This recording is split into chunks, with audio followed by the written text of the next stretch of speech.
Hey guys.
I need a little bit more light.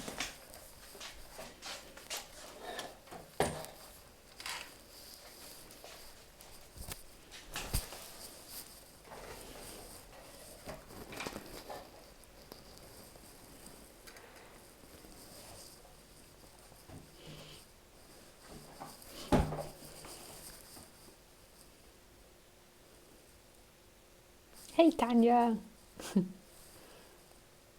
Hello. Is my volume working?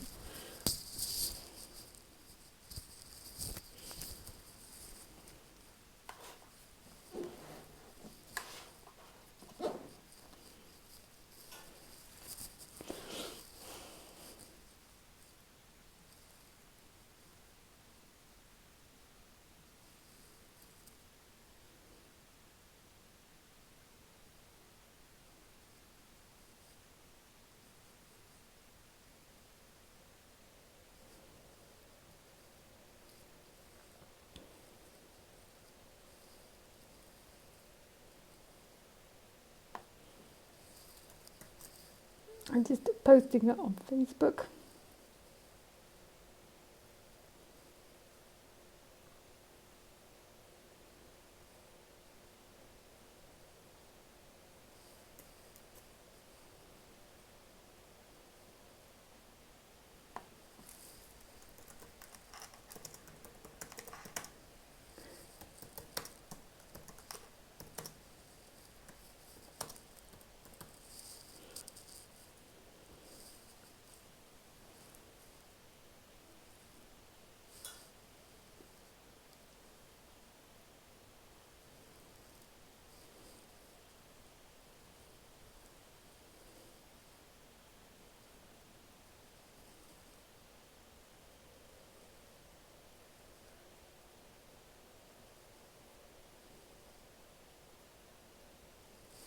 Hey all.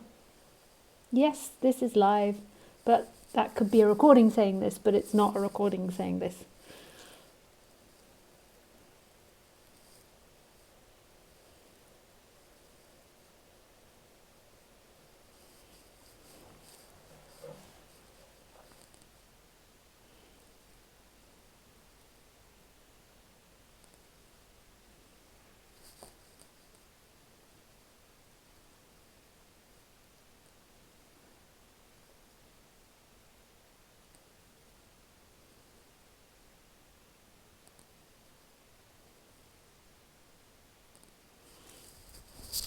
Take my scarf off. Oops.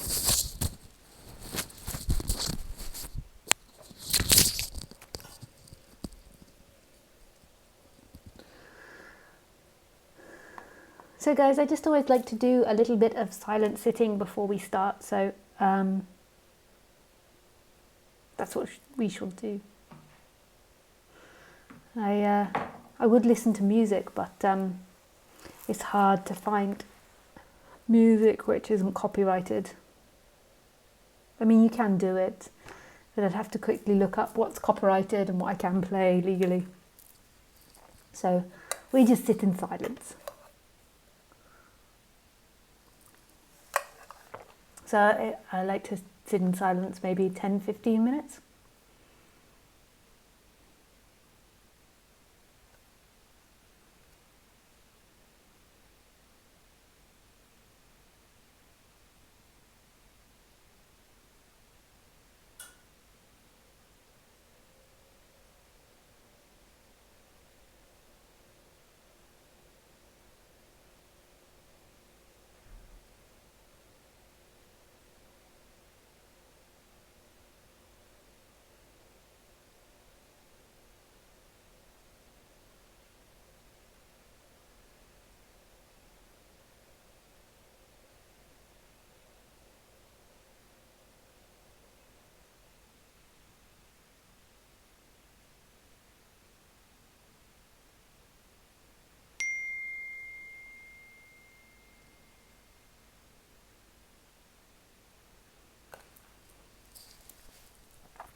So hi guys, welcome to live stream. If you've never used live stream before, you can ask me questions through Skype. My Skype name is Lisa Cairns 12, so you need to add me as a contact, and that's Lisa Cairns 12, so my name and 12 in lowercase letters. And you can either write a question or you can ask a question.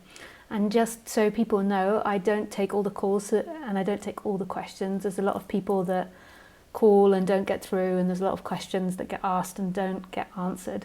Just so you know, because sometimes I get people writing to me afterwards saying, is this like I did wrong? Why didn't you answer my question? So just so you know that I don't get to all of them. And I'm kind of a bit picky. Like I pick it randomly, so sometimes I pick ones that I've never seen before, sometimes I pick to speak to people I've seen before, sometimes I just do lucky dip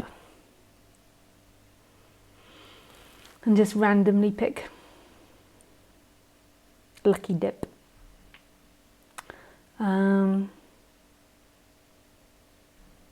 do these talks every Wednesday and Sunday at 6 p.m. French time. But always check on my website, because when I'm traveling and doing talks elsewhere, then obviously I don't do it. So you can check on my website under live stream. So my events coming up this Saturday, I have an online retreat. That's 3 o'clock in the afternoon French time till 10 o'clock, I think, at night French time, or 9 o'clock at night French time. It's 2 hours and then a 2-hour break and then another 2 hours. And it's a really small group of about 10 to 20 people, and it means that everyone gets a chance to speak and talk more deeply, and none of it's recorded, so you don't have to worry about it ever being seen on the internet. And you can find that on my website. Then the event that I have coming up after that is I'm doing weekend talks in Paris, France, and I'm doing that the last weekend in April. I forget the date. Let me have a look. Month. So last weekend in April, which is the 28th, 29th,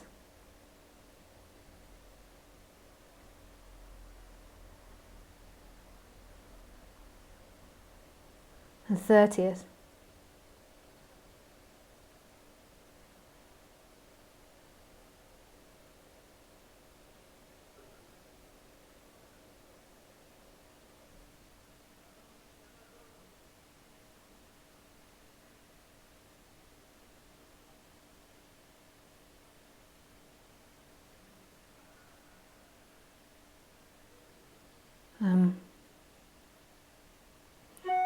Sorry, I just got confused then. 28th, 29th and 30th, it was showing me in my calendar that I booked a hotel for a whole month, and I was like, Lisa, what have you done? I booked to stay in Paris a whole month. And then after that, I have a week retreat in France, in the south of France. That's the 16th to the 23rd of June, and there's still places on that. Oh yeah, I forgot, I'm doing a retreat next month in Spain, the 4th to the 11th of March. 4th to the 11th of March. So you can also book on for that. So that's my event. So through 4 events, I've got the online retreat coming up on the 11th. Then I've got the retreat in Cairns, the south of Spain, in March. And then in April, I've got a weekend talk in Paris. And then in June, I have a retreat. And that's as far as my bookings have gone this year, up till June. Although we're trying to book further ahead, but I'm not so good at booking so far ahead. Talking about one in December. So now on to non-duality. Non-duality.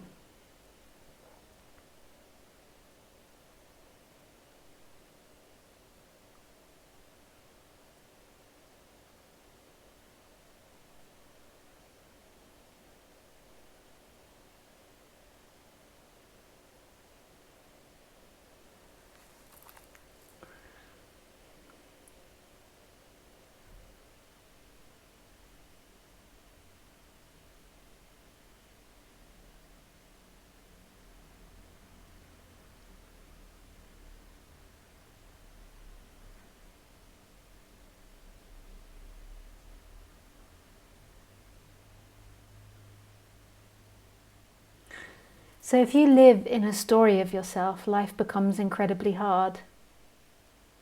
Because the way the story is going to go is it's going to go growth, prosper, then collapse and destruction. And this is going to keep happening. So it will prosper, it will grow like a flower and prosper, and then it will come back in itself and get destroyed and disappear. So you have this action. The Buddhists used to say it's like breathing, like the whole of life is in a pulse, like breathing. So it grows and then it changes into something else. And you can see it everywhere in nature. You know, the clouds turn into the water then turns into soil or to drink for animals or for us. Or then gets evaporated back up into being the clouds and then rains back down again. You can see it in plants. They grow up, they go, and then as soon as they flower and bloom and they're most beautiful, they begin to die and go back in on themselves. And it's the same with humans. I'm now 36 years old, and I've heard, somebody told me, well, though they might have just said it because I am 36. They said once you pass 37 or 36, then your body begins to go into decomposition.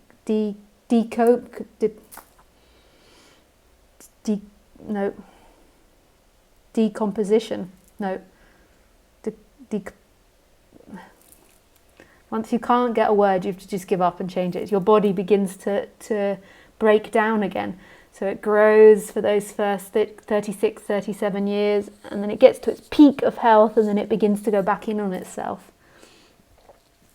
And this is the natural rhythm of life. So the Buddhists have this whole thing about the Om sound and the breathing, the going out and the coming in, the breathing out and breathing in. And then they say that the universe explodes and it goes out and out and out and out, and then it comes back in itself. So there's a lot of spirituality that talks about this movement, this pulsing movement. Now, if you look at yourself in a timeline, so if you look at yourself in a story,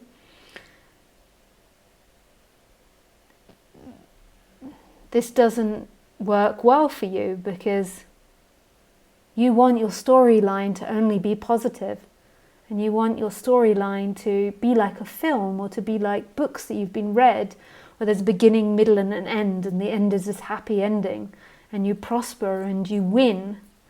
And you can't win at life because that's not really how life works. Life is a constant flux, constant movement from one thing to another to another. And no object, no thing wins and beats life. There is always movement happening and change happening. So if you look at it and you put the nature of life into your storyline, that instantly gives you a bad story, because stories and the way we tell stories is about us winning and us overcoming evil. That's how we see storylines, is there is heaven and there's hell, and our storyline needs to become, or we want our storyline to be overcoming hell. So getting to this point where we've overcome something and we've got to goodness. And this is completely unrealistic. This story that we have, this divine story that we have from Christianity about getting to heaven and getting to this heavenly place to God and getting rid of everything bad and everything negative, is totally against the actual natural process and flow of life. So if you put your life into a storyline, it's never going to work. You're never going to be happy with that story, because you can't stay young forever, you can't stay beautiful forever, you can't stay healthy forever, you can't maintain your money forever, you can't keep your family, your friends forever. You can't keep things. And so if you put that into a Hollywood movie, how does that work? If you put it into a novel, how does that work? You know, our movies, they have the beginning, the middle, and the end. And the end is normally always overcoming something. How can we overcome our life? In the end, we die. We don't win.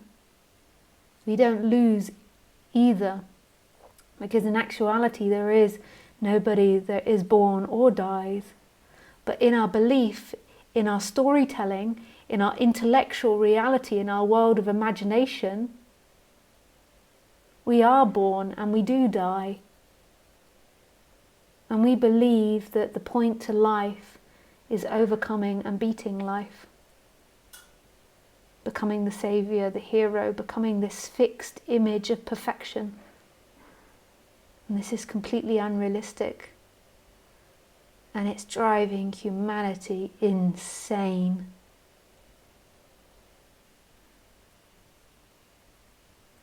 The effect of this is making us kill ourselves. We've gone so crazy from trying to be perfect, from trying to control and hold on and make everything stop and getting to this moment of perfection, that we're killing our environment. We're letting psychopaths run our societies because we're too scared to step up.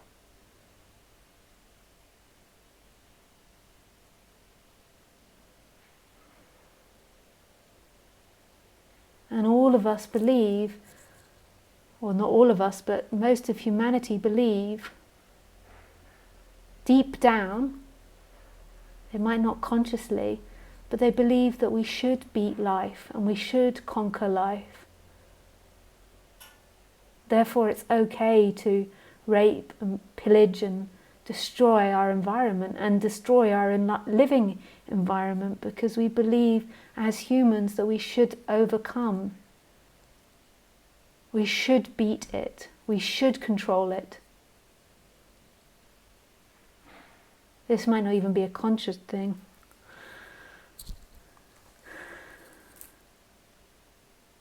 We shouldn't have rainstorms, or we shouldn't have floods, or we shouldn't have disasters.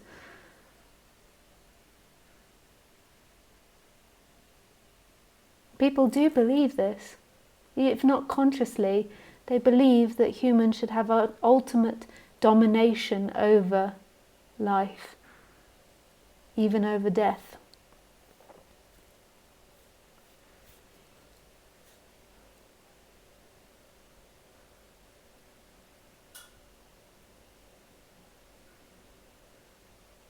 But really, all that's ever wanted is life itself, is that sense of oneness, which is life, is beingness, is this moment, is what's happening. But the person, the imaginary person, just has all these beliefs and ideas about what life needs to be and what life has to be.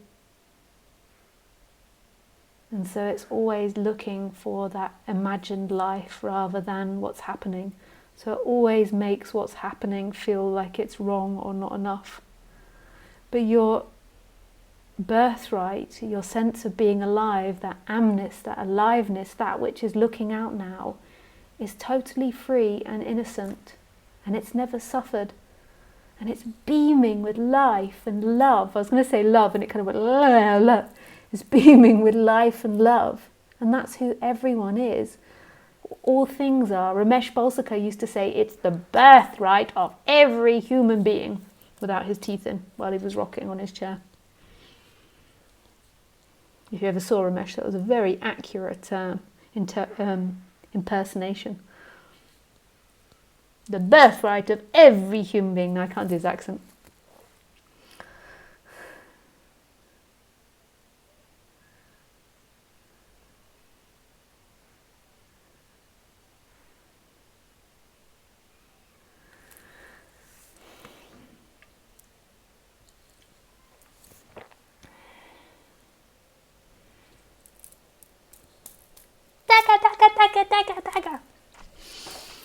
And it's not getting out of pain, it's not getting out of frustration and anger and jealousy and all these different experiences. It's life full on. It's being human and not being human. And it does change the human. It stops it being so greedy and such an arsehole, but it's still human with all its imperfections. And in those imperfections, it's perfect. You beat yourself up so much. You have this image of enlightenment that you're one day going to get to. And then eventually you begin to realise, ah, fuck, it's being human. It's being imperfect.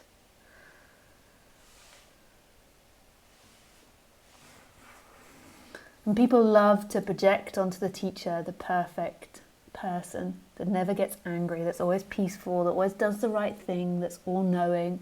And this is another illusion. This is the illusion again of this perfect heaven that you're going to get to. And so they have this onto the teacher. This perfect person, this perfect thing.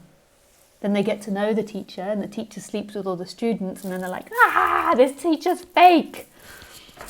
Of course, I don't sleep with all my students. I'm just talking about the other teachers. I just only sleep with a quarter of them. See, this is the advertisement I do for my retreats. It's a joke, by the way. I try my best never to sleep with a student, but I have.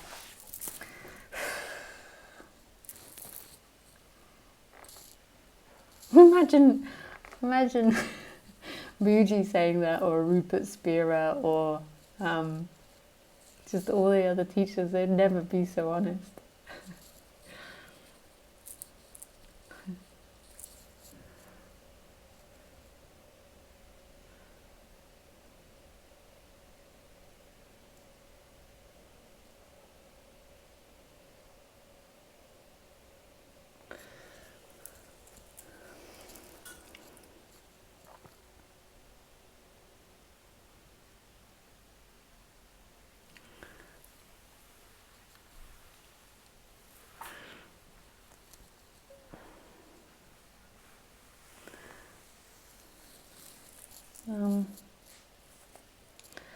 So if anyone wants to speak, I'm just going to go to the toilet, and if you want to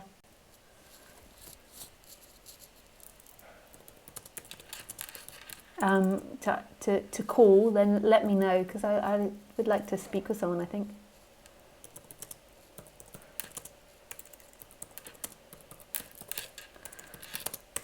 I'm a little bit slow today because I hit my head yesterday and it hurts. And it's such a elegant story of what I did. I was on the toilet and I was bending down trying to get the toilet paper because I dropped it. And then I got up really quickly and hit it on the toilet paper holder. I just thought it was very amusing. Honestly. There's no, you project projections of perfection onto me. You can just keep them at home.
Hi Lisa, temperature any better in France? We're having snow right now, good to see you.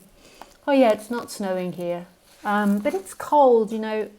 When the sun's out it can get up to 15, but when it's not it can get quite cold. Let's see what the temperature is today.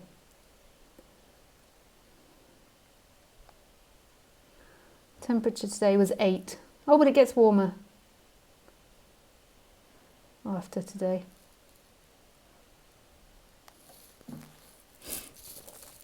Hi, Elango.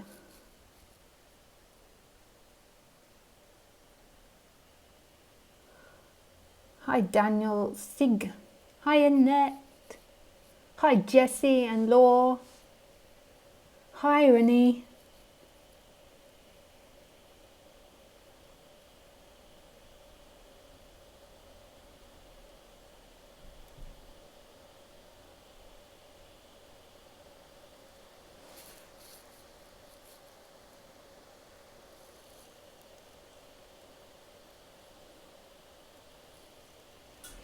So just send a message saying I would like to talk if you want to talk. Hi Lisa, can you talk about the loss of personal will, the unfolding of that process? Sure, the loss of personal will. Well, funny enough, the human always acts as if it's got free will. So I have 2 drinks here. This is just to show you. Now this have to be very careful. The reason you don't know this, but the reason that I always have my drink in a travel flask is because I can't be trusted not to spill it. It also keeps the tea warm. And then I've got another one here, but this one is not in a bottle, so danger near the computer. Anyway, we got the 2 drinks, and then I sit here and then I say to myself, there's lemon juice, that's what that is, lemon water, or there's tea. And then which one would I like? I can only have one. I'll take the tea. So we take the tea. So it appears with free will. And that always appears like that. Enlightened or not enlightened, it always appears with free will. And the way that free will appears is with a discussion that happens and feelings that come with this. So a thought pops up and says, shall I pick shall I pick the lemon juice? And then another thought pops up and says, oh no, you should pick the tea. The tea will wake you up. But lemon juice is much better for you and it will rehydrate you. Yes, but I prefer tea. Okay, we'll pick the tea. And then it picks the tea. Now, that gives the appearance of free will because there is voices having a conversation and it feels as if it comes with the feeling of choice. So you feel like you're choosing, like there's a decision happening, but it's actually all these different impulses coming into play at one time, giving the appearance that somebody has free will. But the question to ask yourself is, where do those thoughts come from? So how does that thought pop up that says, I would like to have some lemon juice? No, I would like to have some tea. Where is that appearing from?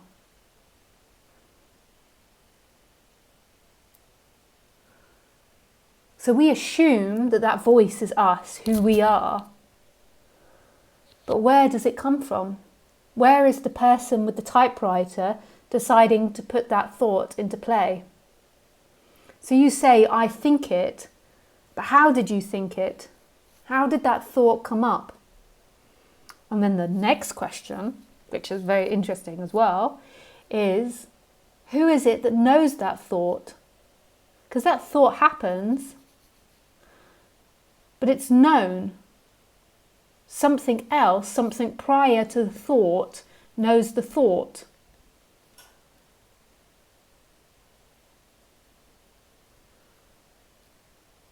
So we believe we're these voices inside the body. And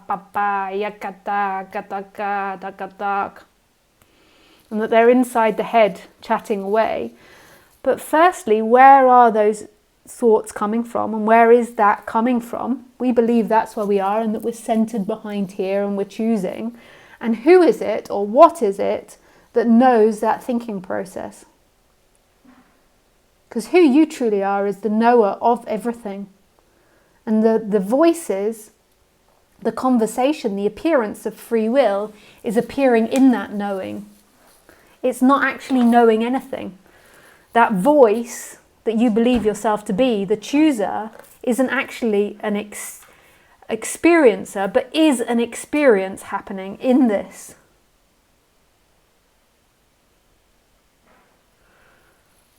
Now that's mind-blowing. That's so beautiful. And the freedom is coming back to the experiencer, which is always present, rather than that total identification with being this person that's moving in time, the person that's choosing, the person that's living a life, the person that came from the past and moving into the future. All of that is a functioning of our imagination and a functioning of the body, but it's not actually the experiencer. While we believe that that person is who we are, we suffer because we're totally identified with what happens to that person. And like I said in the beginning of this talk tonight, is that person never wins. It's gonna die. It wins, it loses, it wins, it loses. So if you're totally identified with the person, then you're so overwhelmed by everything that happens in life because you really believe it's happening to you. And awakening is this movement back to a freedom of what you are. It's not the end of the dramas of the person. It's not the end of arguments with your lover or disagreements or maintaining all the money. Some people like to say that. They like to say that when you become enlightened, the whole of life reflects back your enlightenment. And to an extent, I understand that. It does change things, but it's also life. Like at some point, this body has to rot and die. And this body's not going to win every game and win all the money and blah, blah, blah, blah, blah. But it does stop a lot of the struggle and stop a lot of the ridiculous games. When I say ridiculous, I mean like them just going too deeply or too intensely. So it changes things, but it also doesn't change things. It's also the human experience, and the human is currently going, if it survives, it's currently going through a very rapid evolutionary change. No, very rapid, evolution at the moment. Not just because of awakening, but also because of society and the building of computers in the last 100 years.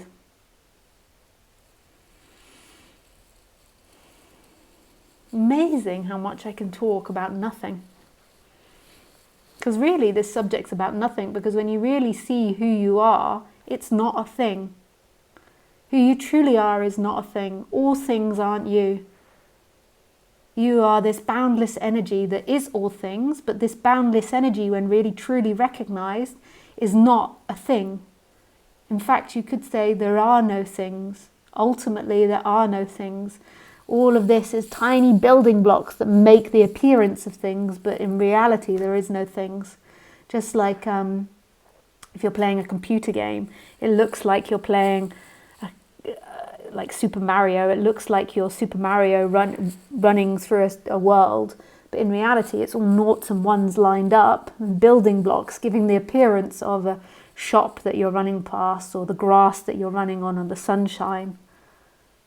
And it's not actually all these things. It just looks like that.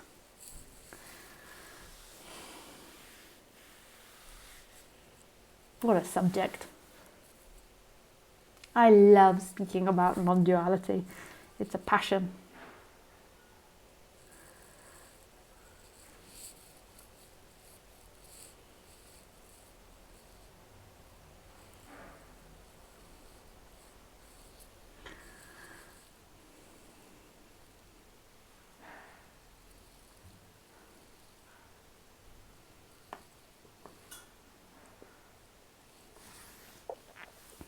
Hey! Hi, Renee. Hello? Hi. We have contact. We have contact. That's very nice, because at first I got a voicemail option. I didn't know what to do with. Oh yeah, just one moment. Just let me decrease your volume because you're very loud. Just 1 second. Do you have a headset and a microphone? No, I saw my webcam. I'll put my It sound. might be okay like that.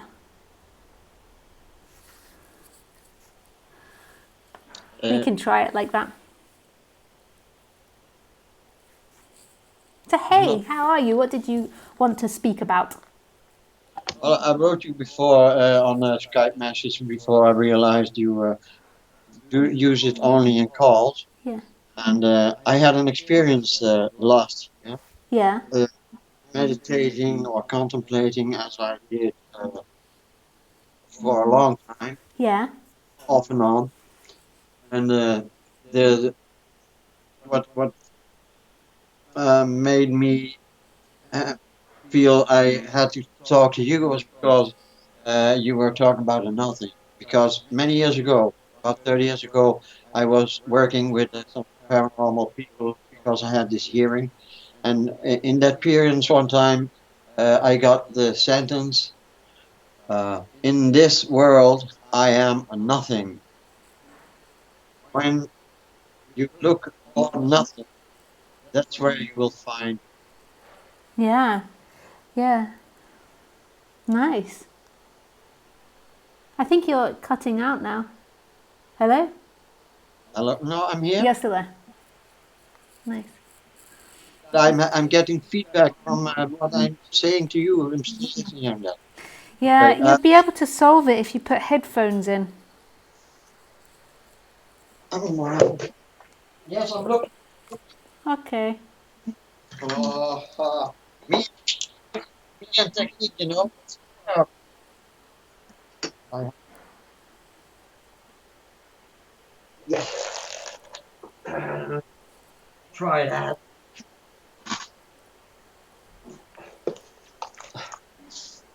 Am I hearing you now? Yeah, No. you sound a lot better. Yes. Is it Headphone. is it better for you? I hear well. Yeah. Yeah. Yeah. And you can hear yourself still? Yeah. Are you, I can always hear myself. I can always hear myself too. Yeah. No, but I the meditation. I think I fulfilled the the being nothing, the looking at nothing. I came back and it was a rational kind of contemplation in which I left everything that became, well, I looked like an object or I could perceive. So it, that proceeded. And then at a certain stage, I perceived the sense of being me as an I, Yeah. and I let it go and it lay down. I have not done since. I don't know what happened, but it lay down. Then I became this eye of attention, uh, experiencing, seeing a void, only nothing. I didn't like it too much. You didn't like it? No, I didn't like the void, uh, but that's another thing. I can explain why later. But what I did, I closed the eye of attention, and I was not attention anymore, and I was just myself. I think I understand what being yourself really means. Oh, beautiful. And it was very blissful, it was overflowing, it was so much energy. I think I only have the impressions of the actual thing because before I knew it, I was kicked back. Yeah. And I found myself in the state of the man I am Yeah. with a story. Yeah. That's okay. That's part of it. Like the humanity has been awakening for so many thousands of years. If you look at it in the timeline, like what happens is there's brief glimpses of it, and then for a period the body kind of pulsates in and out of that. Like Tony Parsons, a speaker, he used to say, or he still says, you know, if they gave you freedom all at one time, so you just got it all in one go, it would just be Mm. too much. He implies that it would kill the body because it would be too much from being a contracted energy to just being this boundless energy. Okay. So then what made the choice to get out of it? Because I had the experience not being an I. Yeah, I was a being, yeah. but, but not It wasn't. calling It itself wasn't. I. It was fulfilled in Yeah. itself. It What? wasn't your choice to get out of it. It just kind of happened like that. So it appeared as if it was your choice. It appeared as if the you was investigating the nature of reality and who you truly were.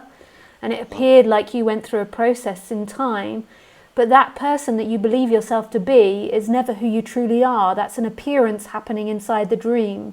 And who you truly are is a boundless knowing, this infinite knowing that's never a thing, this true self. So it appears as if you're waking up, but then eventually you begin to see so clearly that there has never been a person there that could wake up. Because who are you in this moment now looking at me? Who is looking at me? Who's experiencing this?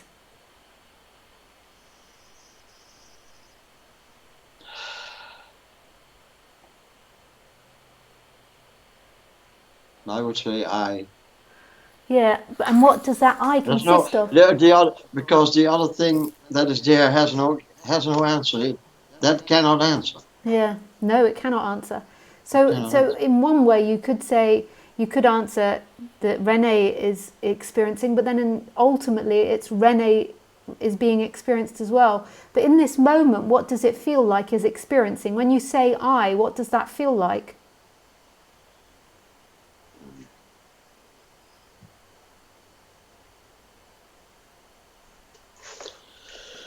Whew, what does it feel like? To be you looking at me. Can you see me? Yes, I can see you. Yeah.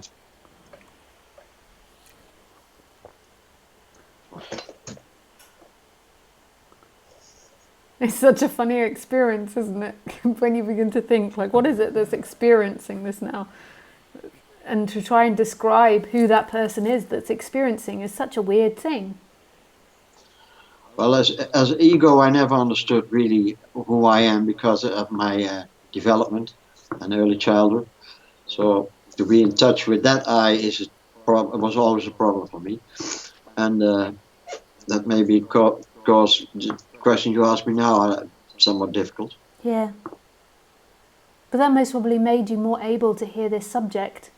Yeah, but who do you think was experiencing after the laying down of the ego? It lie down, and then the eye that has attention for the void it closed, and then it became something else. Now what was that? Say that again, sorry. Uh,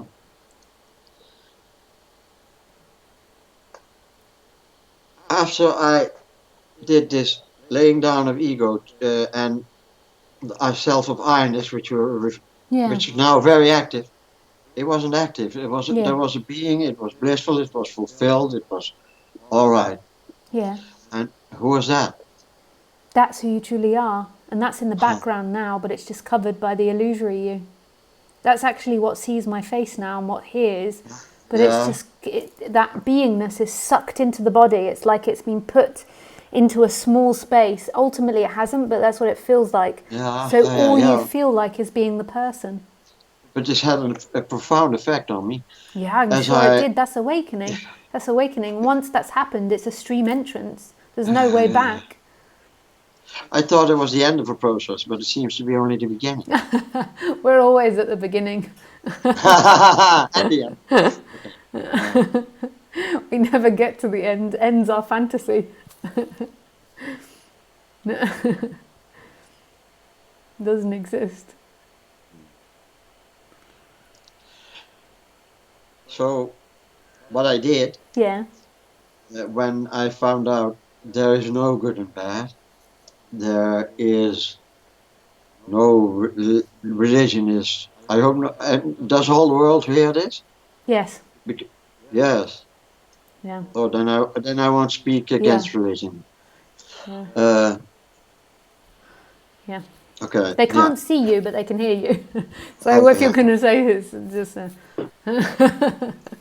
No, but this that's sweet that you and stop yourself. and after the experience, I also said I came with the term before I ever hearing you of this. At the end. This is a story, Yeah. Yeah. Yeah. That's but then I kind of tried to, with the distance from myself from that experience, looked at the man I was and asked him, what does he want? What does he want really? yeah. And I have had a lot of therapy and things suppressing certain aspects of me. Yeah. And the guy here, he chose to be. as he wants. From his upbringing, always directed at what others want, what others need, Yeah. and I let go. So I made it, what you might say, rather egotistical decision. And my favorite drug was amphetamine, and I chose to go back to amphetamine. That's what the guy wanted to do. He wanted to have this experience, or to live out the things that he always Well, had to keep down due to yeah. therapy. Yeah. Yeah. And I'm doing that now. And you do that now. No, Even now, at this moment when we're talking, yeah, I don't know yeah. exactly what an amphetamine is. I'm sorry, Um, I've never taken that. I've taken certain drugs, but never amphetamine.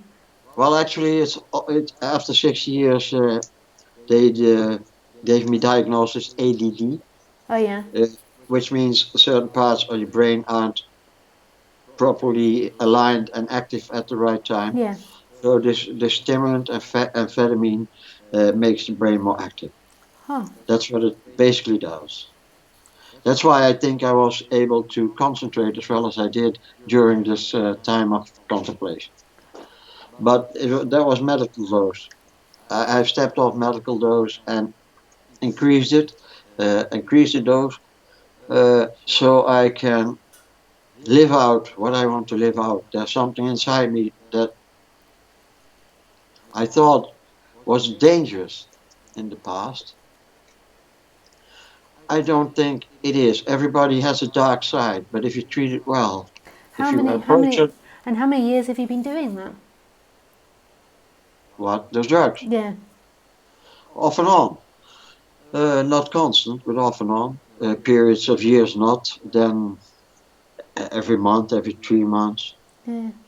But latest, uh, I decided to take it on a daily basis.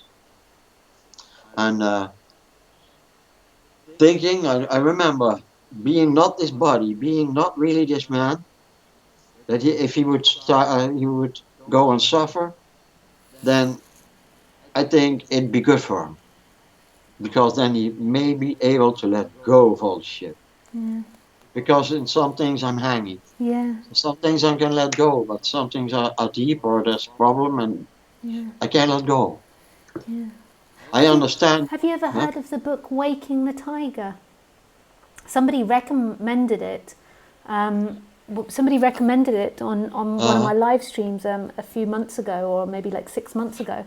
I'm not a great reader. It's a really beautiful book. Do you know? I got it on Audible, which is Amazon. I got it free on Audible, which is which is the audio service of Amazon. If you sign Uh, up, then you get a free book every month. So every month I download a new book, and then when I'm doing my long travels, I do a lot of driving around Europe. okay, I listen to uh, one, and I've been listening to it on and off now for a few months, and it's such a beautiful book. It's called Waking the Tiger, and I'll it's write it about down. this when you get really like there's some things that just can't be let go in your heart that your heart keeps holding on to, and why we keep repeating things.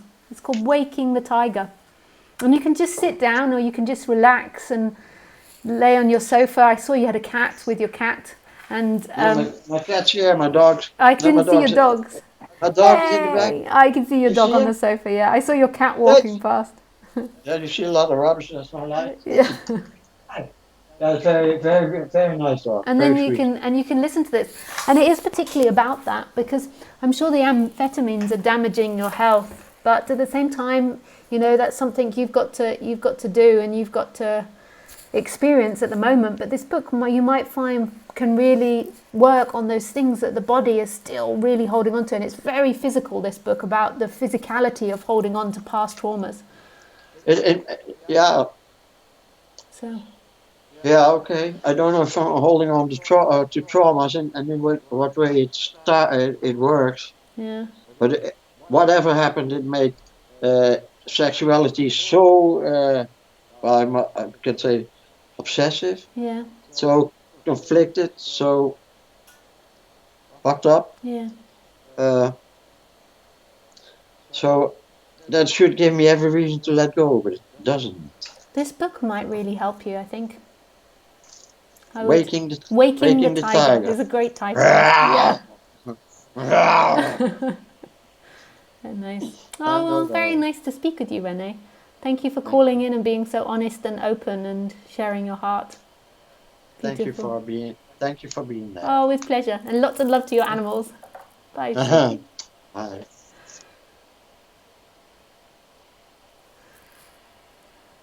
Okay. So for anyone else, I would recommend this book as well. It's so beautiful. It talks about the physicality that happens when we're traumatized by something, and everybody has traumas, including the Lisa body mind mechanism. It's something that we can always have the possibility of picking up, and it talks about how important it is to actually experience the trauma rather than to reject it in any way. And it suggests that the reason that the traumas get stuck in our body is because we resist the natural process of letting it go, because we feel ashamed of being scared, or we feel ashamed of the feelings or the emotions or the anger that comes with it. So we deny it, and it doesn't actually get to process through our body. And it talks about, obviously, what I love is animals and how animals let go of trauma. And obviously, being with Khaleesi, it's something that I watch all the time, because she's not had the easiest of life. She started off as a street dog in Thailand, and in certain ways she's had a really easy life, but she's also been scared by things. You know, when I brought her back to the UK, she had to spend 3 days travelling on aeroplanes and going to kennels, and she wasn't allowed to travel with me. She had to travel alone, and then she had to spend 2 weeks in a dog home. And then when she lived on the streets, I saw her getting hit a few times by a spade and by brooms, and attacked by other dogs. So she has these traumas in her, but she always has a routine that happens when she comes across something that scares her. She has a routine that she does with her body, and like one of them is shaking, like she shakes or she yawns, or she just shakes, like vibrate shakes, and then she stretches. So there's always this routine that the body goes through, whereas as humans, we try to suppress that natural response to something. So say if it's fear, we try to repress shaking because we're embarrassed and ashamed of this, or if we're angry, if something's happened and anger comes out, we think this isn't socially acceptable, so we repress that anger and we hold it in the body.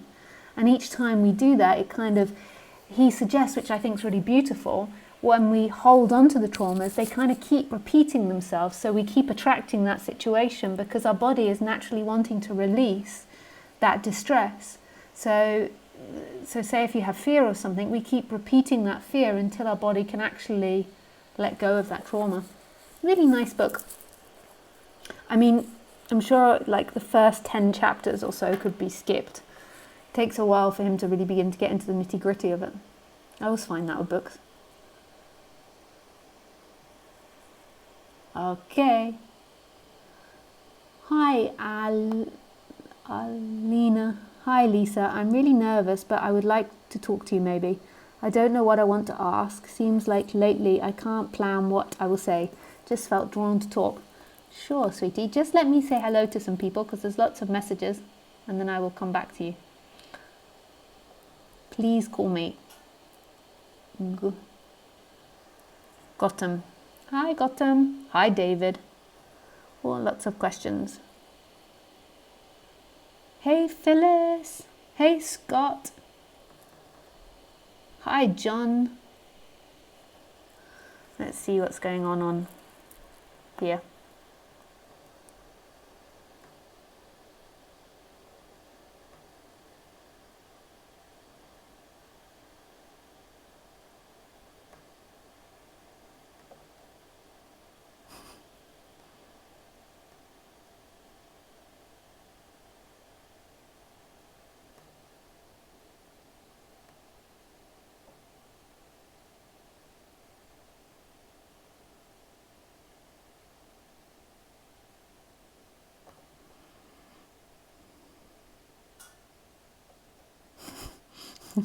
Please show me Khaleesi's doggy passport. I suspect her of being an illegal immigrant. Actually, recently I got stopped at customs with her, and they said, what country does she come from? And I said the UK. And they began to get very agitated because her chip is a Thailand chip. And I totally forgot that it was Thai. And they were like, she's not from the UK. And then I remembered that she was actually from Thailand. I was like, oh yes, you're right. But all her documents passed. They believe me. I covered up my tattoos and put a nice smile, quickly tucked my hair back and looked like I was a nice, proper citizen that fitted in and believed in capitalism. They were like, yes, yes. Oh my goodness. And you know what I saw in Paris the other day? So when I was driving home, driving back to the south of France, I stopped in Paris for a night. And I was driving to my hotel and I saw this young man dressed in Nazi uniform holding an American flag. Now, everyone I've told about that says, well, which side was he on? I presumed he was pro-Trump and pro-fascism. But some people are saying it could have been a demonstration against Trump. But it just felt very aggressive. It felt like he was pro-Trump. Oh my God. Not good. I think it's time to abandon France and go and live somewhere else.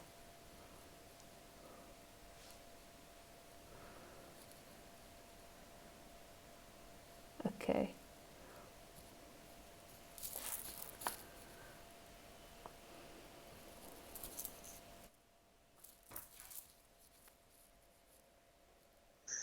Okay. Hey. Hi. Just 1 Oh my second. God. Just 1 second. Let me just get my video. Oh, it's on, so you can see me. Hey, nice. Hi. Hey. Hi. I think you need to turn off. You need to Yes. turn off the volume of, and it might be better if you had a headset, but it might be okay. You can just see. Okay. Okay. I can go get one if I need to. It's okay at the moment. But sometimes Okay. it gets stuck and the audio keeps like going backwards and forwards. You know, like one of those Tibetan bells that you go zzz, Uh-huh. the audio gets stuck and starts doing it. Oh my gosh. Wow. Well, Don't push yourself to have to say something, because I know that in your thing you said that you don't actually have anything. So if you don't have anything, then we can just well, look at yeah. each other, do the eye gazing. Well, we communicated a long time ago. I think it was about 5.5, 6 years ago on Facebook. Yeah.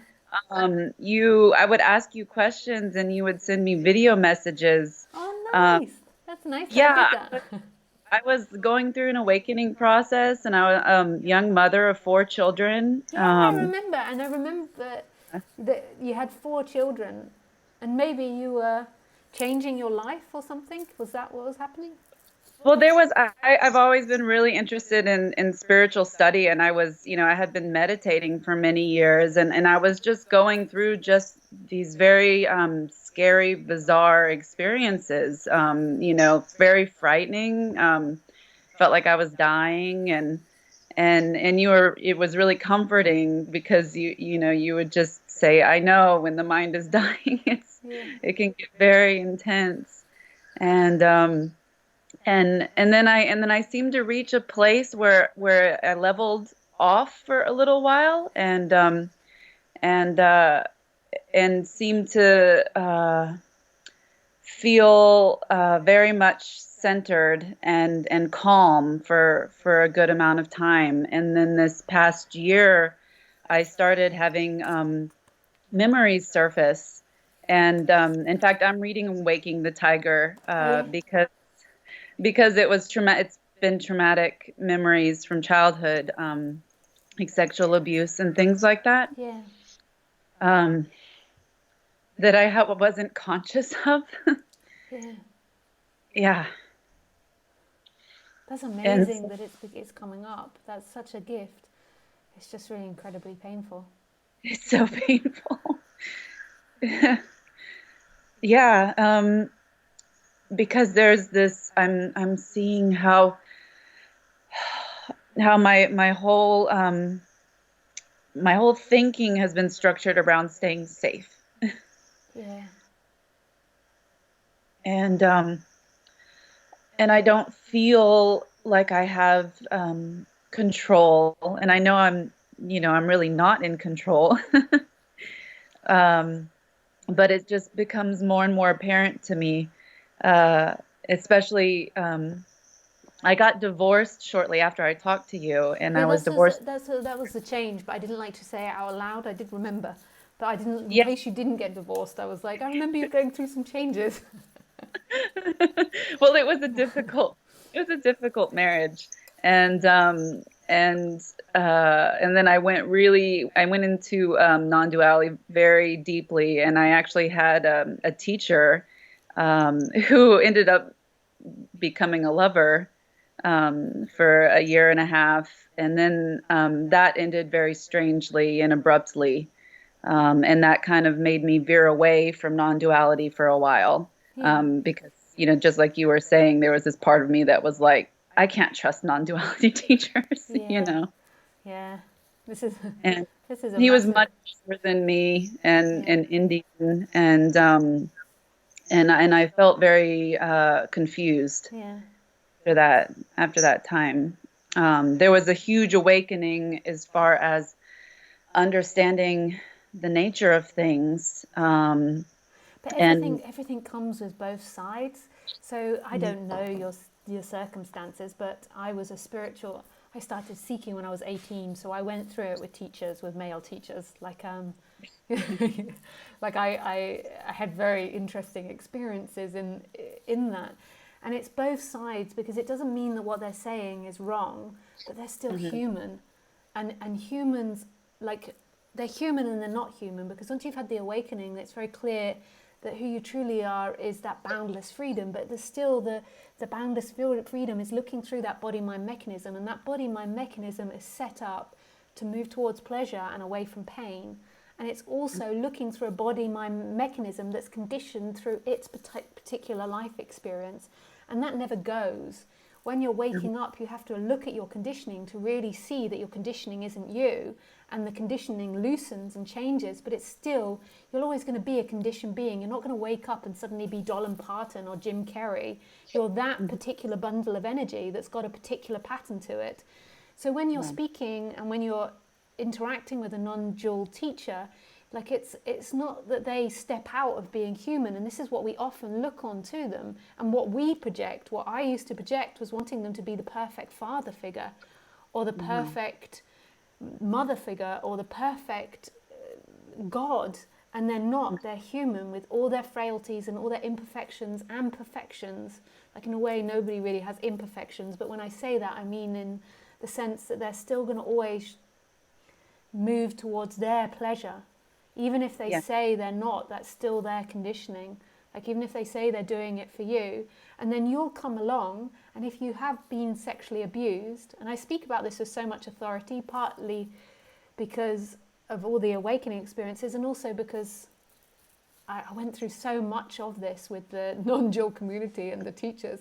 If you have that story, and if you were still releasing that story and still Mhm. becoming aware of that story, then you're going to put yourself in situations. If you're reading Waking the Tiger, you'll understand this.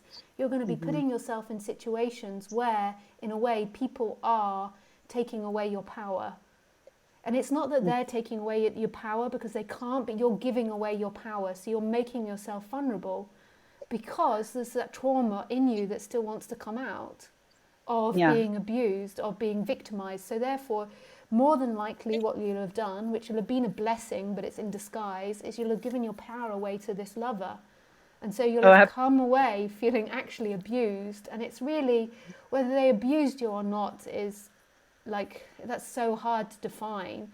But what it mhm. did was it made you feel abused, not saying that they did. And so um, what's come up in you more than likely is all that stuff and those memories, which is really beautiful, because it gives you the opportunity to really see what's going on. And Yeah. it will begin to, what will begin to happen is you'll begin to stop giving your power away. Not all the time, I'm sure you'll still fall into traps of it, because we all have our particular conditionings, but you'll begin to come back to the center where you stop giving your power away. or it begins to be that process. And you've got to remember that women for so many thousands of years have given power away to men. So this is like a process, and I still have the tendency sometimes to not be strong enough and firm enough, and to fall into those sorts of traps because it's such a strong tendency. But you'll begin to come back to your center and see that your strength is your sense of I am. Your strength is beingness. And no matter all the experiences of woman, not just of this lifetime, but of all the lifetimes that have come before, isn't who you are. And it's a tendency that's got to play out. It might take many years to play out. It might not even end in this lifetime. But you can never be powerful and you can never be powerless, because who you truly are is that freedom in the middle of everything. So it's really beautiful you're going through all these things, but full on and full on. Like, Yeah. It is. It has been full on, and I didn't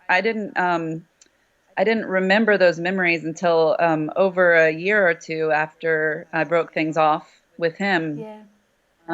It came about with a new relationship, and I'm remarried, Oh, wow. but it just started spontaneously happening. Like at 3 o'clock in the morning, I would just start crying or shaking, and and he would hold me, and I would go, I don't know what's going on, But I see that as like, beautiful. Like, I yeah, really see these things, like, even though in the moment they're really painful, I see that as like your heart's really open to being vulnerable. And you're yeah, never, like, this body is always you're going to pick up new traumas. Like, I'm sorry to be so harsh, and nobody gets enlightened and escapes life. You're going to pick up new traumas because that's part of life. But you're going to get to a place where you're so willing to face that and you're not afraid of pain. In a way, I mean, like, there's fear that can arise, but you see pain as part of this flow.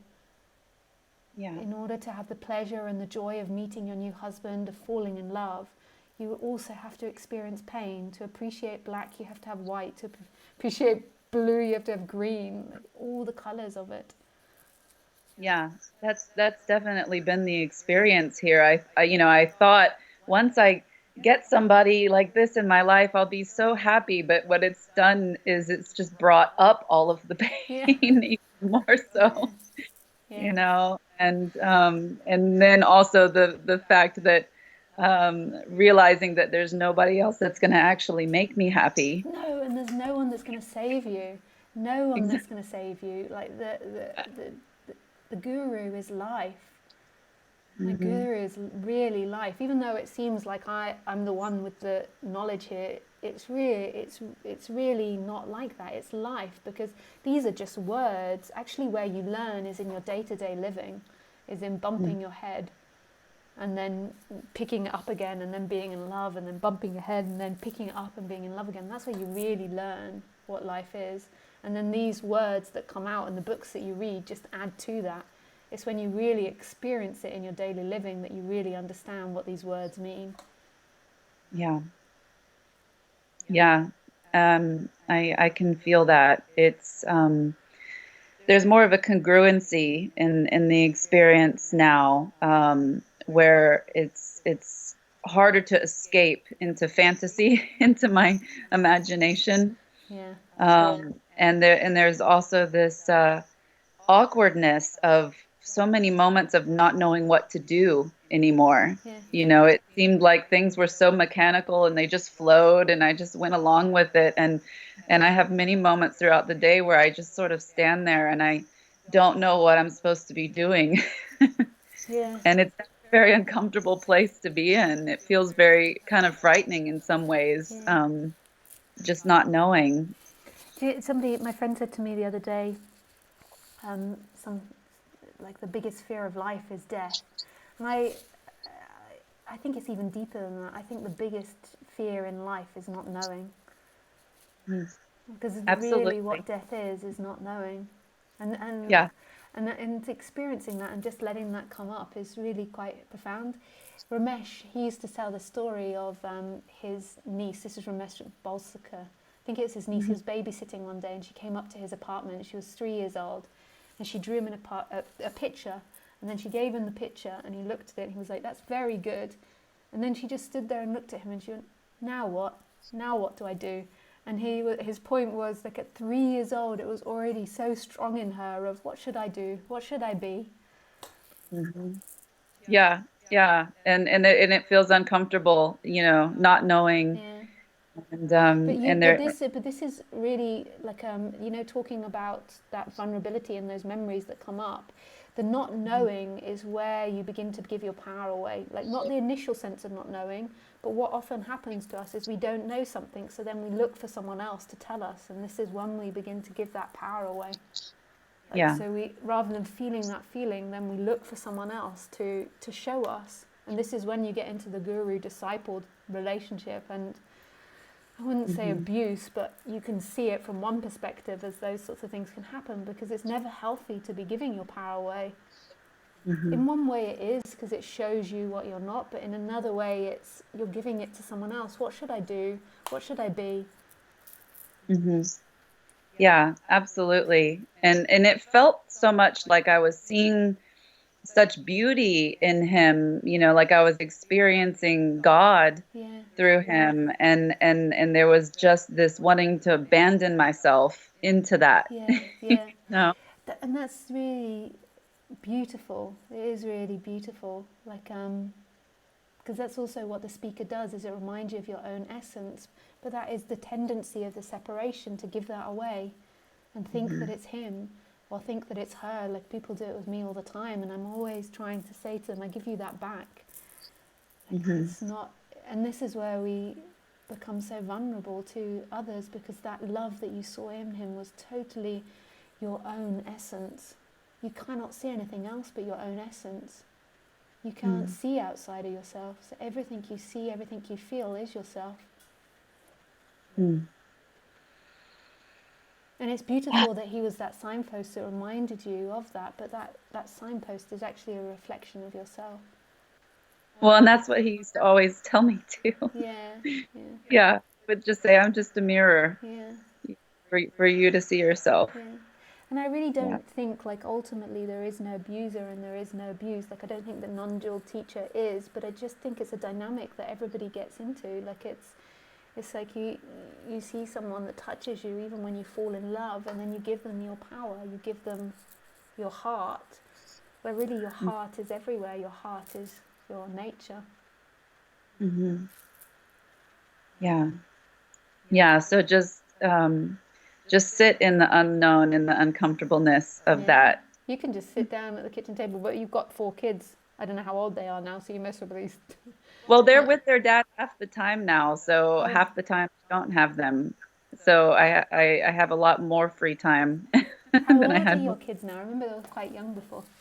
Yeah, my youngest is 6, and Wow. I think he was a baby when we talked. And then I have an 8-year-old, a 10-year-old, and a 13-year-old. Wow. Wow. Yeah. But they're beginning to become more independent now, I just thought, after 6, Oh a yeah. bit less Yeah. work. Wow, And that's. my 13-year-old especially. Yeah. Yeah. Wow. What an Yeah. experience you've been through the last 5 years then. Oh my gosh. It's it's been mind-blowing. It's been so beautiful in so many Yeah. ways and then so painful, Yeah. you know. Like it feels a lot like how my childhood was, and I see the dynamics that started early on because Yeah. it was my grandfather that sexually abused me, and but we had such, and on the one hand there was a lot of beauty in our relationship, and he showed me nature and took me outside and did things with me, but then there was this other And this is the side. first time you remembered it? This is the first time that I remembered that aspect of it. Yes, this last year. It came up spontaneously, where all of a sudden I would just start talking about it and I couldn't stop myself, and it was almost felt like I was hearing it for the first time. Yeah. Like there was this huge like, I don't know, amnesic barrier.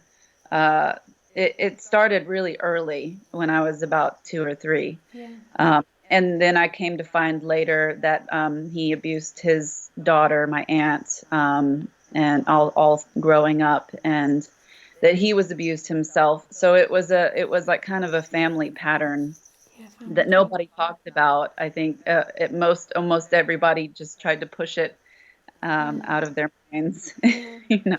And have you read much about sexual abuse? Because there's some books I you have can. not read a whole lot about it. It's been something that I've been a little bit nervous to go into. I remember when I used to watch things on TV, and if someone talked about pedophilia, it would trigger me. Yeah. Before I even remembered that that's something that happened to me, it would trigger me, and I would be like in fear and terror for days. Yeah. And so it and there's still a lot of that Yeah. fear that to be processing through the body. Yeah, you can do it. You can do it really gently. Then, like waking the tiger is maybe. I was going to recommend some other stuff, but maybe that's too hardcore at the moment. But when you're ready, write to me, and I'll recommend some other things. Okay, But well, waking the tiger will be a way to help just let the body digest those memories and sensations, because yeah, it's such a fascinating subject to go into, sexual abuse and all the different like dynamics and mind games that go on. It's like to learn about it is such a gift, to learn about it and to really understand what happened in your relationship, because we like to think of something like paedophilia or like a paedophile as somebody that's just bad, and mhm, it's they do terrible acts, but then they also have other sides as well, and that's what really confuses the victim, because the yeah, victim can remember all these different colours of them, and then yes, they find it. And why didn't part of denial happens is it's so hard to see this other side of what they did as well. It's hmm, such a, and there's so much written about it. There's so much information out there. It's amazing yeah. now, the internet, for that sort of thing. Well, and I remember learning about dissociative identity disorder, which it feels to me like that is probably what he had, and maybe what I even had to a certain degree, because he would be totally different people at different times Yeah, and almost not remember himself, what he'd done. you know. Yeah, yeah, Yeah. yeah. Yeah. So it is fascinating. It's definitely And fascinating, but it's for you. It's so, if you put it with non-duality as well, it begins to become clear that there is never a fixed self. I mean, I'm not mm, suggesting in any way to use non-duality to fix the sexual abuse. You have to go totally into the personal world and into the illusory person to look at that and deal with that. But when you put it back with non-duality, it becomes so clear that there isn't a fixed person, that your granddad wasn't any of those labels that you give him. He was always a change of energy happening, and a response that had come from many generations before. yeah. It's really, in one way, it's so traumatic, and it's so harsh, and it's so hard to overcome. Like, it's really, really incredibly painful thing, and people that haven't experienced that will never really truly understand how difficult that is to overcome it. But on Mhm. the other hand, what it does is it gives, when you do begin to really understand it, is it gives you absolute compassion, because you really have to understand the paedophile to understand and forgive what happened. Yeah. Yeah, and I feel like that's the path that I'm on, the work that is happening right now. Yeah. Yeah. Well, when you're ready and when you've worked and you've got over the physical, like not so much physical trauma in your body, I'll send you some more books and informations. But I learned a lot through stories and through books, because it helped me understand the characters and understand psychology through storytelling. So I have some Hmm. really amazing books to pass on to you. But I think you're better working at waking the tiger at the moment. Okay. Well, and I'm also set up a time to meet with you in private Oh yeah. too. Oh nice. Yeah. Yeah. We So can that'll talk be about, soon. yeah. Nice. Oh, thank you so much for calling and being so honest and open. Thank Thank you. you. It's really beautiful. And I look forward to speaking to you whenever our session is. Nice. Okay. Thanks, you All too. right. Bye. Bye.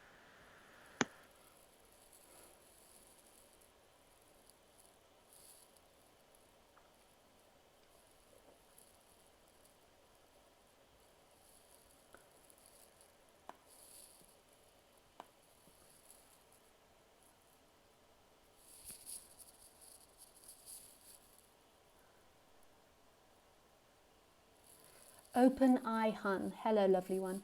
There would be 3 questions today. 1. I cannot give an abstract title to the first one. Liberated speakers often say the same and unbelievable things like, there is God, there is no free will, world goes on in its own, no effort needed by the humans. You will always get the right impulse to do what you have to do. Okay, so all liberated speakers say this, or this is something that you think you've heard. Let me just make sure that everything's working. I had to check the technical. We're still broadcasting.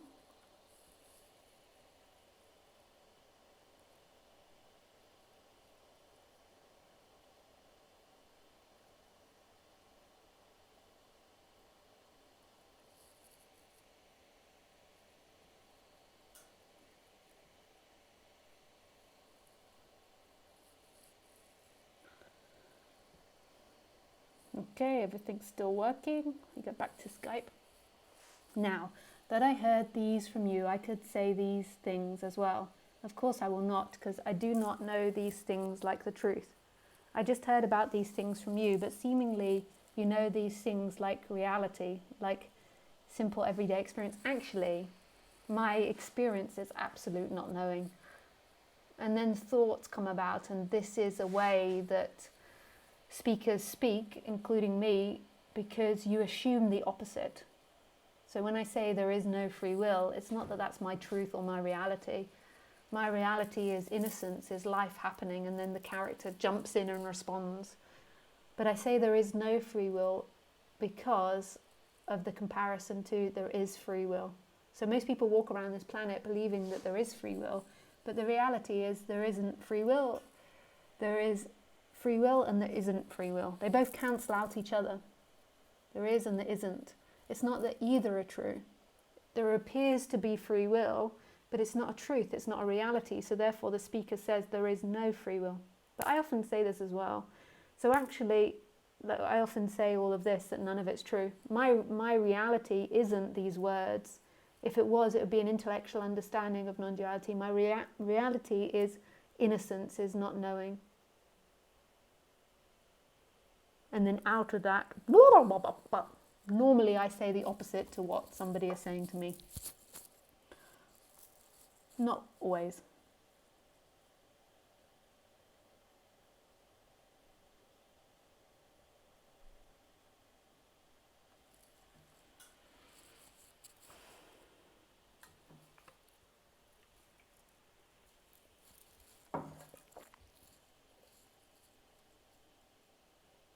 But what is different in you? What makes you to be able to experience those things? Is it the effect of your liberation? Or were you experiencing these things before and without your liberation as well? How does it work in practice? If you would not be liberated, can you not talk about these things? Why are those things just tales to me? And why are those things reality to you? They're just tales to me as well. The true reality is mystery, is this innocence right here.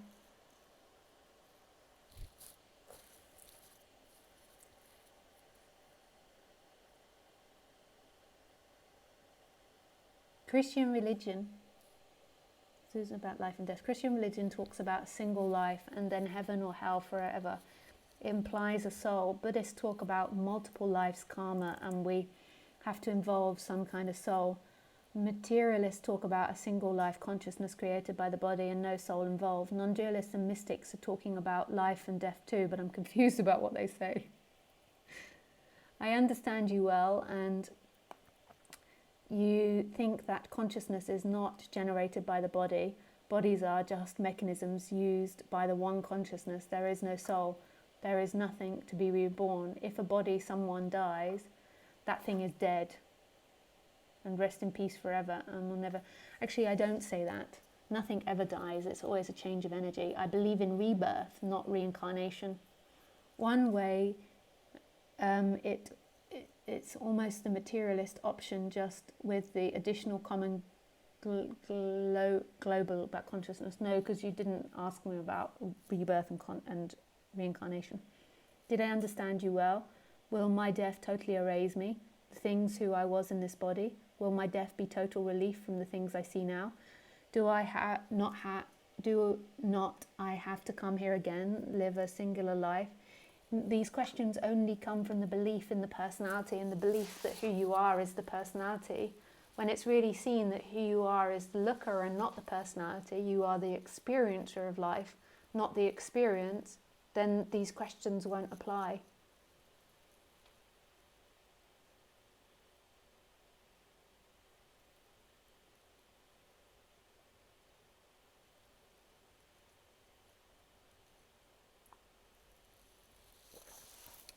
The third question. Okay, not much longer. We are listening to speakers who state exactly that nobody knows why liberation happens. Me, myself, I'm not even sure that liberation would be a thing for me. I'm just curious. And I want to know the answer for my questions like this and previous ones.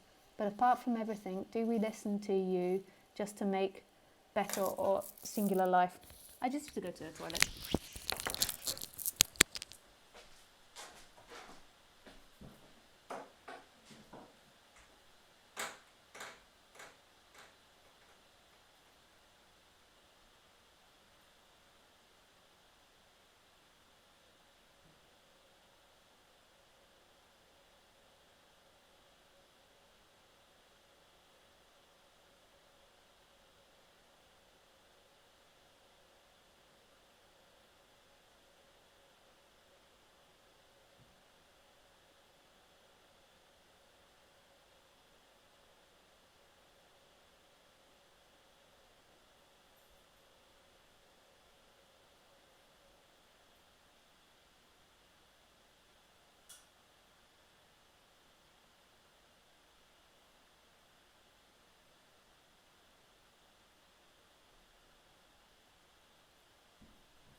Right, so you listen to me to get pleasure. So yes, you listen to make your life better. You don't listen to me to get enlightened. Nobody does. You listen always to get more pleasure. So you believe that listening to me will give you more pleasure. Hello? Hello? That's why you listen to me. I'm incredibly quiet. I'm going to turn my sound up.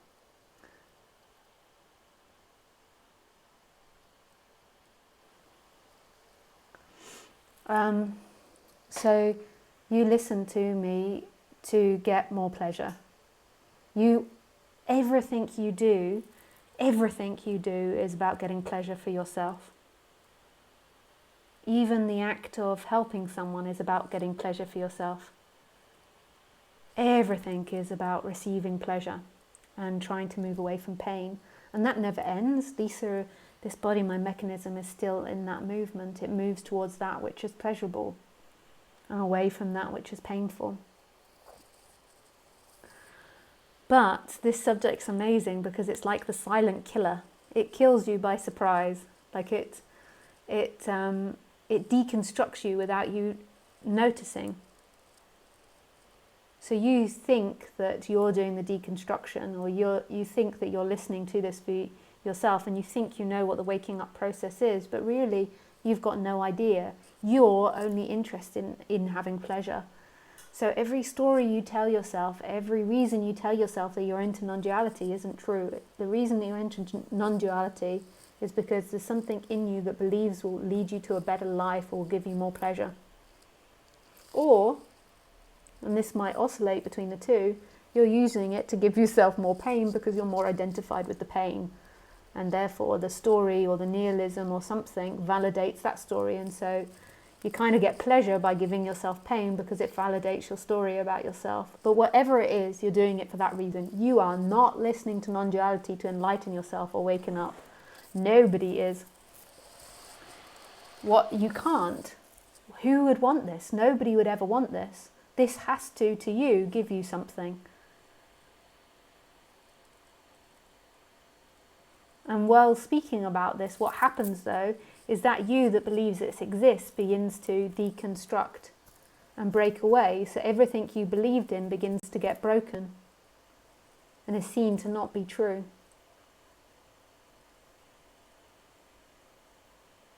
Until you're left with nothing. And then the human carries on as normal. It does its shopping. It argues about who's done the washing up or hasn't done the washing up. It gets annoyed at picking up the poo or not having the poo bags or hitting the head on the toilet thing, the toilet paper holder. It's so funny. And we have so many. When I first got into enlightenment, one of the first books I read was by a Buddhist teacher, and they were talking about a lot of siddhis, I think it's called, of special experiences. And I remember one was that she could go back in time. She could slow time down, that it went backwards, and she would go and listen to sermons of the Buddha. So she should go and listen to talks, sermons, or whatever it was from the Buddha. And I think secretly I was totally in love with the Buddha. And I wanted to be able to go back in time so I could have a love affair with the Buddha. So I like, this is one of the first books. I must have been into Buddhism or something, or the idea of Buddha, this perfect man that was all giving. And so I wanted to have this siddhi to go back and meet the Buddha. And she could go through wars, she could hear conversations, and I was like, woohoo, this is for me. This is what I want. And I remember in this Buddhist group, everyone was going around talking about why they were into Buddhism, and most people were like, they just want a bit more peace in their life. They want to get on with their husband or wife better. They want to do better at their job. They want to have more time. And it came to me and I was like, enlightenment. I want enlightenment. And I remember when I said it, everyone laughed. And I remember being really outraged. Why are they laughing? That's what this is all about. But, yeah. And it was all because I just wanted to sleep with the Buddha. And then by side effect, I ended up becoming the Buddha. I realised the Buddha was inside of me and I could just sleep with myself. Well, that works well. I'm only being a wally. To those that live in America, I'm being sarcastic. Don't take what I say seriously. I know that Americans have problems with sarcasm. They don't really understand it.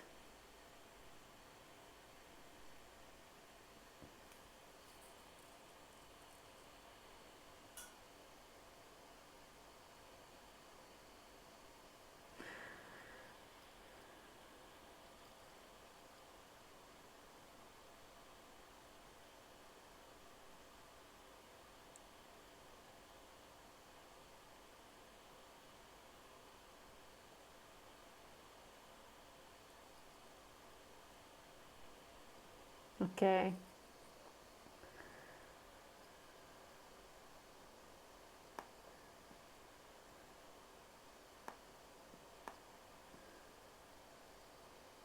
Hey Phyllis. Oh, nice that you're back again.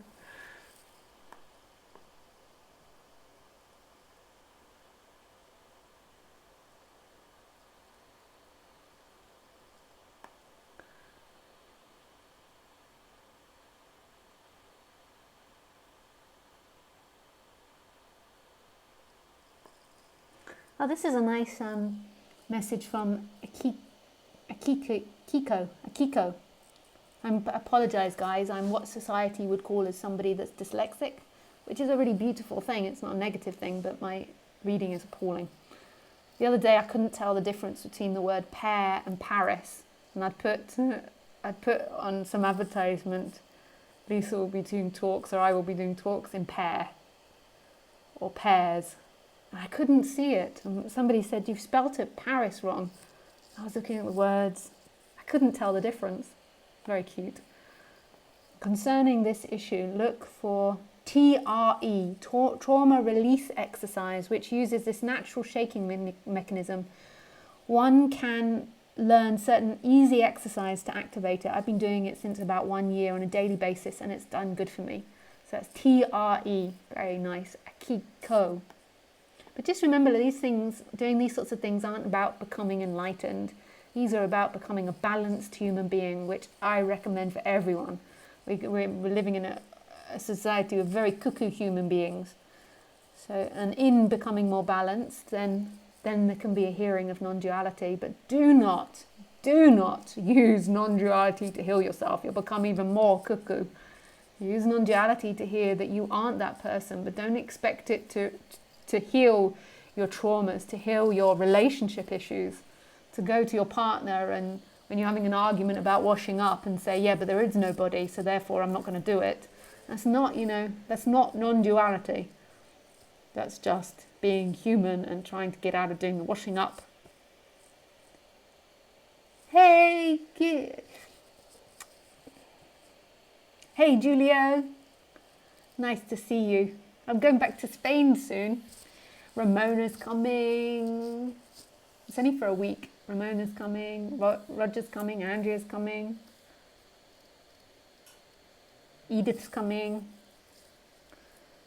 There's a few. I've forgotten now. I'm on the spot. Hi, Nicholas. Nice to see you. Hi, Sanjay. Don't know if I've got any time for anyone else. Hi, Renate. Hi, Deepe. Energy recycled instead of even rebirth. Yeah. Literally like we recycle plastic or paper in today's world. Yeah. Yeah, energy recycle. We've renamed a whole religion. Or a whole theory of religion. Hi, David.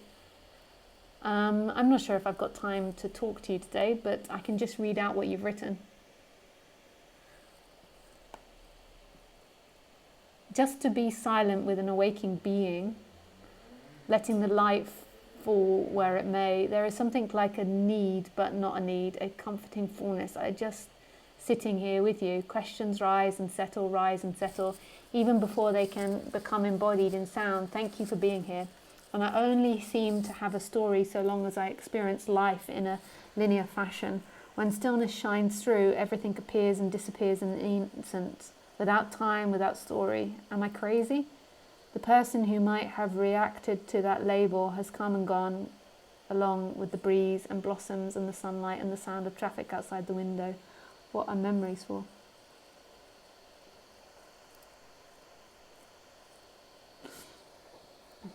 What are memories for? Memories are part of the human experience. We have a brain that can remember, so therefore we can create more tools and do more things than, say, a dog.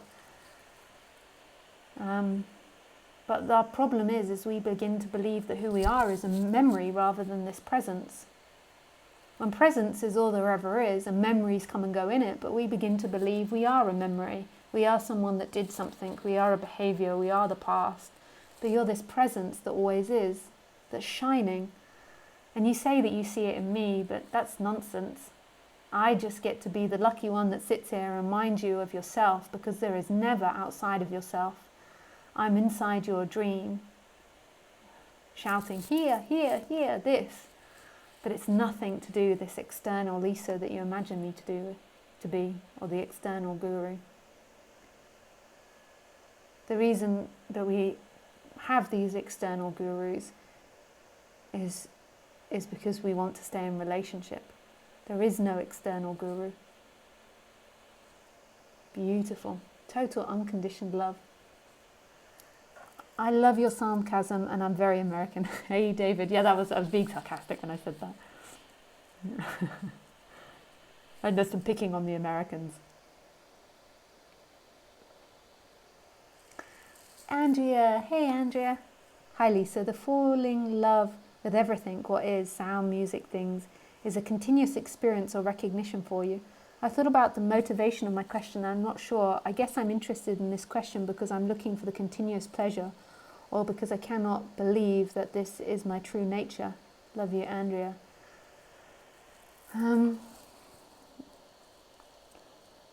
It's kind of like an underlying glow. So if you say I am now, or beingness, or this, there's this glow, like you touch on something. But it's not human or personal. It's unconditioned.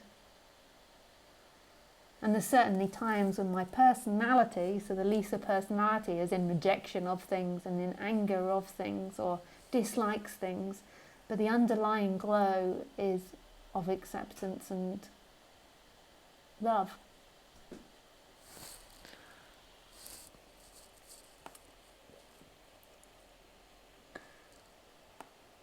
And there's something else I want to say, Andrea, but I don't want to say it directly online, but it's something along the lines of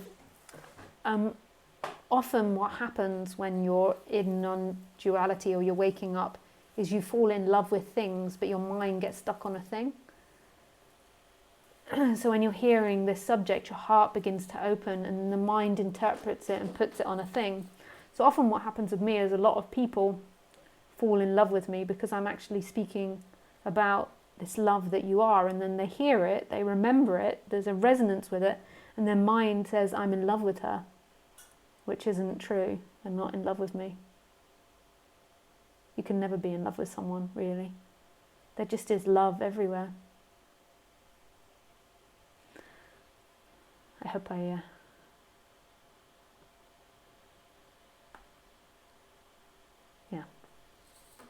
say no more. I really have to comment on this one. I wanted to sleep with the Buddha. Now I can just sleep with myself. Like your humour. Oh, that's from Raman. I'm in a silly mood tonight. This is what happens. I'm a much better speaker if I spend more time alone. Because if I've been speaking with people all day, then when I come to do a live stream, because I don't have a destination or idea, I just don't feel like speaking so much. So there's less energy. If I'm by myself with Khaleesi in the south of France, where I speak to very few people because I'm rubbish at French and often our conversations are very broken, and I don't have that many people I know in this area. I have some that speak English. So if I'm alone in France, then often, and I haven't been socializing a lot that day, or I haven't been doing lots of sessions, then I'm often a lot more bubblier on the live stream and interactive. But you can't plan life. It is as it is. And if I've been talking a lot, I've been talking a lot. That's Argentina, where I live.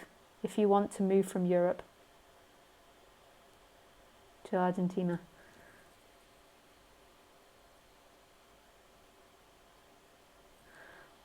Wow, that looks really beautiful. Wow. Wow, you live in a paradise. Wow. Stunning. And is it warm there all year round? I'm not going to move there, but, I just thought I'd ask. Good weather? Beautiful. It doesn't look like tropical plants. I see an acacia tree there. Not sure if it is warm all year round. Very nice. Okay. Thanks, David. That's the south, that's tropical.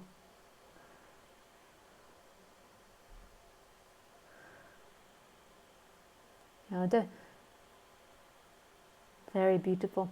I did promise myself I wouldn't download anything from anyone on Skype anymore. I had a bad experience where somebody sent me some very dirty stuff. And silly Lisa pressed open. But I downloaded your picture.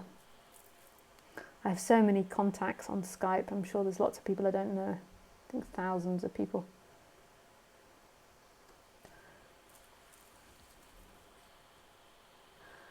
You see, that's life. You get pleasant pictures, you get dirty ones. You get pleasant ones, dirty ones.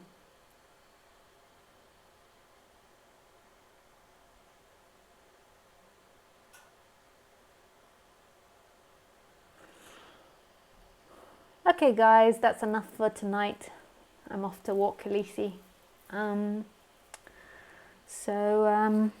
shall see you this Sunday at 6 p.m. French time, and if you want to join me on the online retreat, there's still spaces left, so you just find that on my website, which is my name, Lisa Cairns.